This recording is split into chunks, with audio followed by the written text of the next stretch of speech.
First, live, local. This is Fox 12 Now.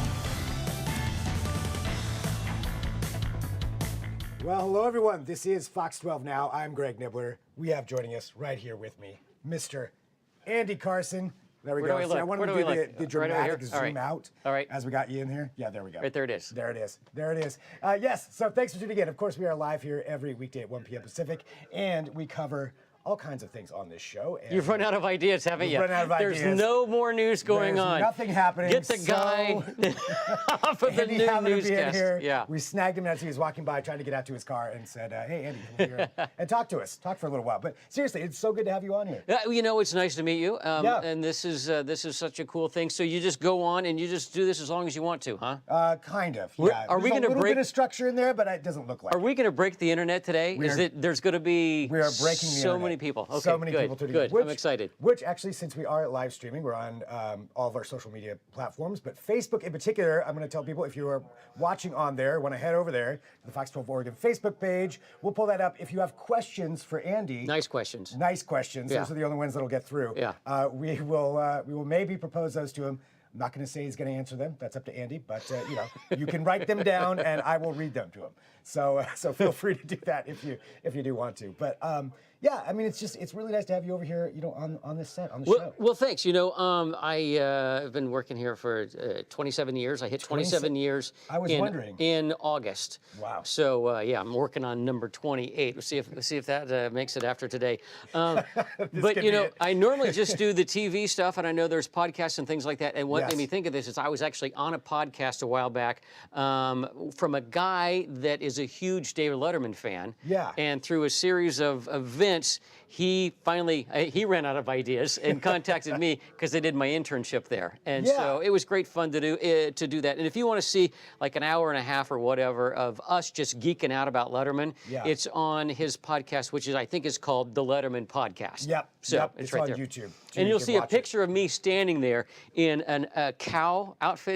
It's like a cow shirt, and I've got a rubber glove blown up like an udder right there, because it was a costume party that I went to over Halloween, and I went with I was Paul Schaefer's intern, and then Dave Letterman had an intern, and her name was Jill, and she and I went on this cruise around in New York that went around the Statue of Liberty, and we won it from a radio station. Okay, so they had a contest, won this, and who was the big star that was on this to it was Adam West. Do you know who Adam West is? Yes, I do. Batman. The original television Batman was on there. Wait a minute. There's so many things that you just went through here, right here. I want to go through these things. So, number one, starting off though with, you were the intern for Paul Schaefer. Yeah, worked with Paul. Was this right out of school? I was in college. Okay. It was in 1990. Okay. So that was when Dave was really just at the peak at NBC. He had two different covers of him on Rolling Stone magazine. They did two different of those, and he was at that point where Johnny Carson was still on the air. And there was all this thought that, Johnny's going to retire, Dave's going to get that spot. And in fact, because my last name is Carson, there were a lot of the other people that worked there, not only the interns, but also the staff, that assumed I was related to Johnny. And so one of the guys... like the nephew that didn't like him, so he went to work for Letterman. Or Johnny said, get this guy, get my nephew in there. Gotcha. So I actually, one of the guys asked me about it. He was Paul's paid assistant, and he said, "People think that you're Johnny Carson's relative, are you?" I said, "No." And he said, "Let's just keep that to ourselves, and you'll get a lot more respect around here." So I did that, and that was fun. That's awesome. So did people actually ask you about it? They didn't. They just assumed. They're probably afraid to ask. There's a lot of things like, don't talk to Dave unless he talks to you first. Right. It was one of those things. I went to an SNL after party, and it was like, there's this imaginary line that those that get invited can be over here. If you're on the show, part of the show, you get to go over there. Don't cross that line, type of thing. So there was a lot of that. And so I don't know if anybody was afraid to ask me if I was related to Johnny, but that's how it worked out. That is wild. So, I mean, what was it like being Paul Schaefer's It was great. Assistant, like what's Paul Schaefer like? He was so nice, so very, very nice. The first part of the day, because they taped the show at like 5 o'clock. So I'd get there at 11 in the morning, What a change in my lifestyle. I'd get there at 11 in the morning, and we just kind of hang out, and then they would have a musical guest on. If they had a musical guest on, we'd go down for rehearsal. And so I'd sit there, you know, Paul had the keyboards and the piano, and I would sit right over there, and I'd get him hot tea and whatever he needed. And typically it was always hot tea and, you know, like mints or something. And they would have the musical guest on, and they would do a practice through there. And if Paul needed something, he'd tell me and I'd go get it. And otherwise I just sat there and listened to great musicians as they would rehearse. And then they would do a camera rehearsal. And so they would do all the shots. And one time they let me go over and sit at Dave's desk. And they had me say, now I'd like to introduce to you the Black Crowes. And then they played and all that kind of stuff. And then I would take that band around to the back to the audio booth, and they would listen to how it sounded to see if they liked the mix. And then the guy said to them, all right, that's how it sounds for the 7 people that actually have stereo television. Then he brought it down to the little box, which is what most people was just a mono speaker. So that's what it sounded like for most people at that time.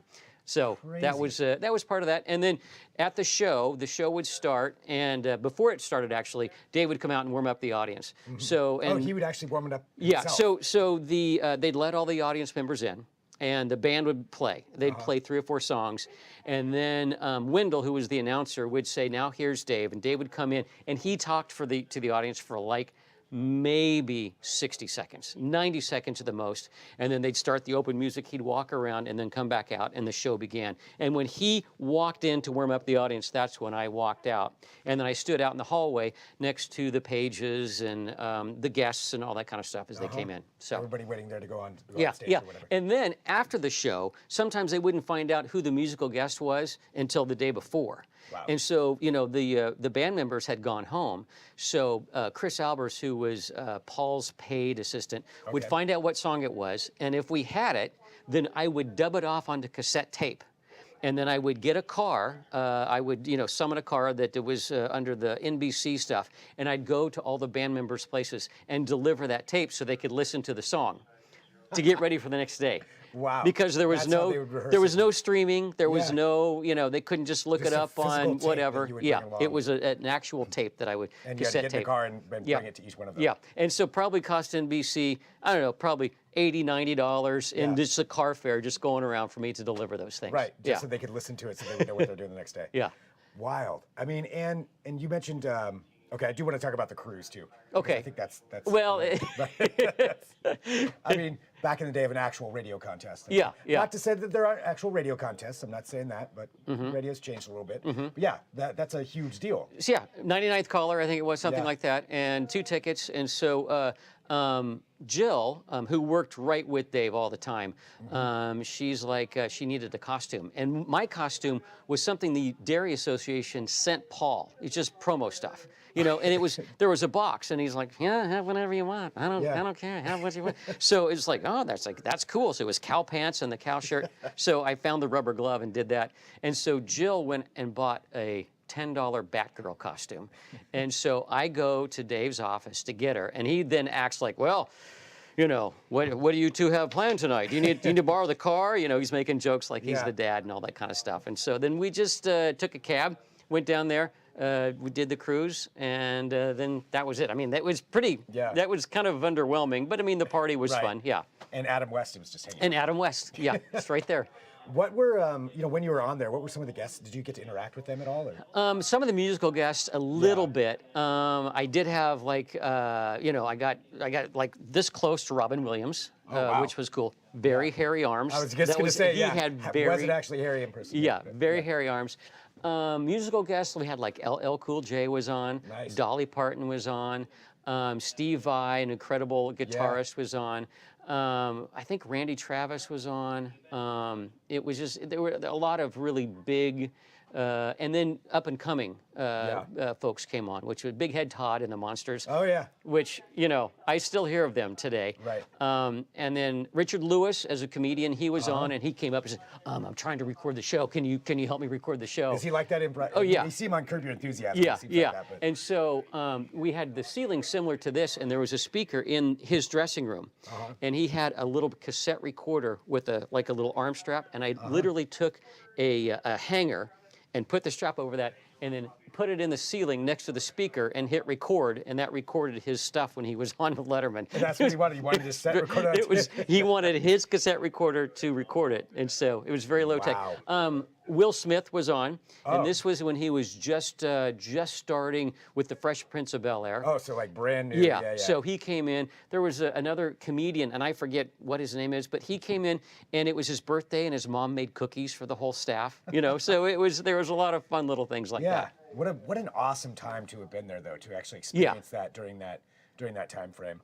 Taking a look here, there's a comment I just saw. So this is how I'm looking at Facebook, everybody, when I'm looking off. It's Okay. Past Andy. Definitely a young man's job with all his moving parts. Thanks for behind the scenes work. A very popular show. Yeah, for real. I mean, this is really interesting stuff, and really, at the height of David Letterman. Yeah, it was. And so I then watched the transition, because I was working at a station in Southeast Kansas at a CBS affiliate. So then I watched Dave go from NBC to switch over to CBS, and I was just like, oh, wow, that's cool. And then I see Conan OBrien gets Dave's job. And I had never heard of Conan OBrien. And I'm like, for crying out loud, I have more TV experience than Conan OBrien. But now, the guy's a genius. He well deserves that. And I actually got to go back to New York years later because Chris Albers was still working there, and he got me tickets. And so I got to see Conan OBrien do the show. And it was interesting to see how they interacted with the staff and things like that during commercial breaks. Yeah. Does he interact with them at all, or? Yeah, Conan was a lot more kind of goofy with the whole staff, and Dave was a lot more back in his room, in his office, and only a select few got to go into his office. So that was an interesting part. I did get to go. When Dave retired, Jill, again, who was worked with Dave, she was able to get us 2 tickets to his retirement party.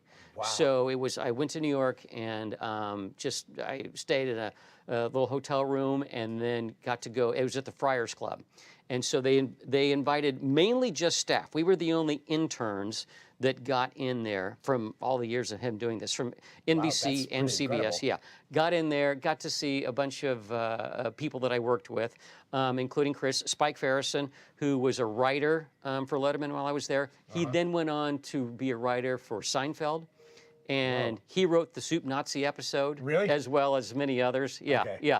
And then, remember Biff Henderson, who was a stage, he was there. Oh, yeah, yes, I do, yeah. Paul was there. And so, it was fun. And Dave came, and it was just like everybody went around him and tried to get their moment with him. And I had a brief moment where I just reintroduced myself, said I've been working out here. At that point, it was like almost 20 years or something like that. Yeah. And I just said, thanks for the start. And he said, oh, good. And, I talked to some former producers, Madeline Smithberg, who went on to produce, I think, Rosie O'Donnell's show when she had that. And then one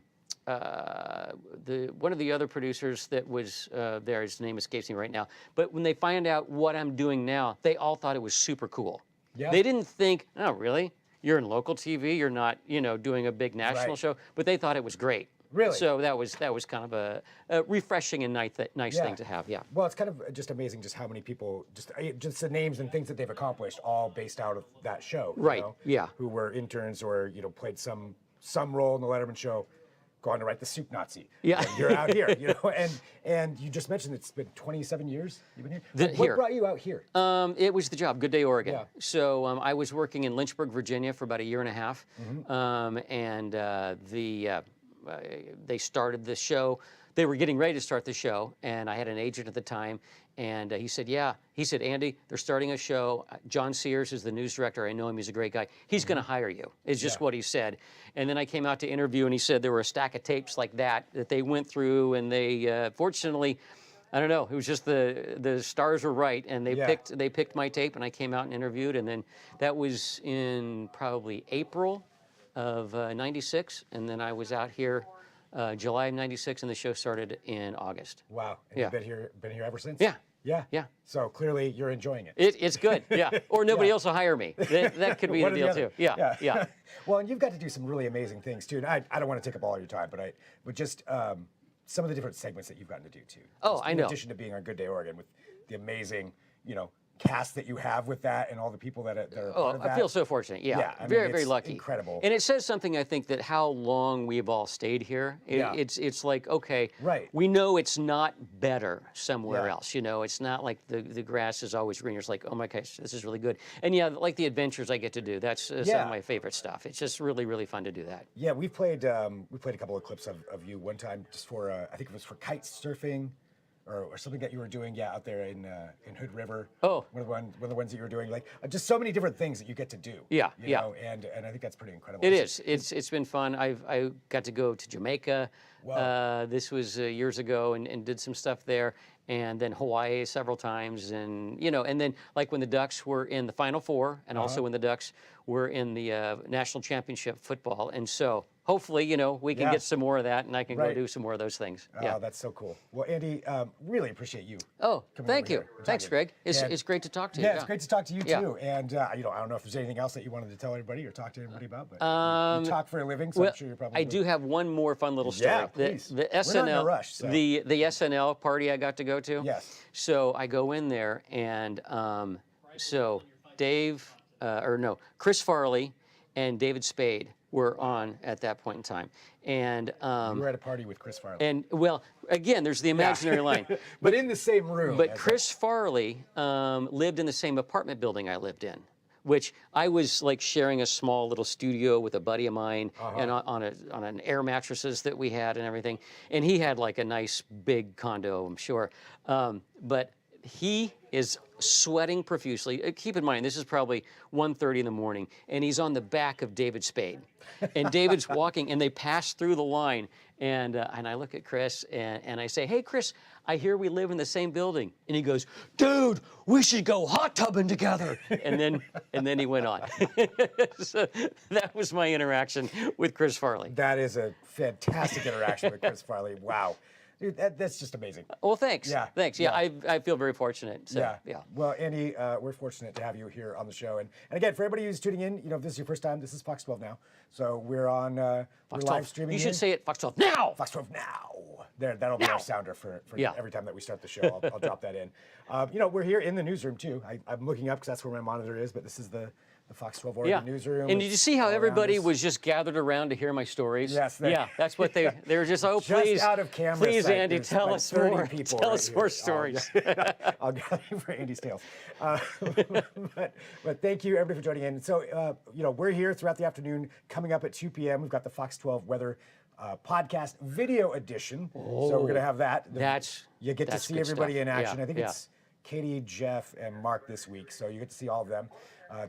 Doing some weather stuff and weather stuff. That's how I describe it. Yeah. They're a little bit more eloquent than I am when it comes to that. But of course, if there's breaking news, we'll be here for that too. And you can always watch all of our interviews and everything on the Fox 12 Oregon YouTube channel or the app. There's a Fox 12 Now button. You can press that. Watch We're all on the stuff. YouTube? This is on YouTube? We're on YouTube. Yeah. Do I get paid extra for that? Is there a thing? So we're going to have to end the broadcast right now. Seriously, no, thank you, everybody. We're going to tune out for right now. But, Am I an influencer now? Yes, Okay. technically, yeah, you are. You are right there. Sally commented. Sally, we got one comment. I told you we were going to break the internet We with broke this. the internet. We got to shut it down for a little while. We'll be back Let soon. it breathe. Let it breathe. We'll be back in a bit with more Fox Taylor 12 Swift Now. needs to sell some tickets.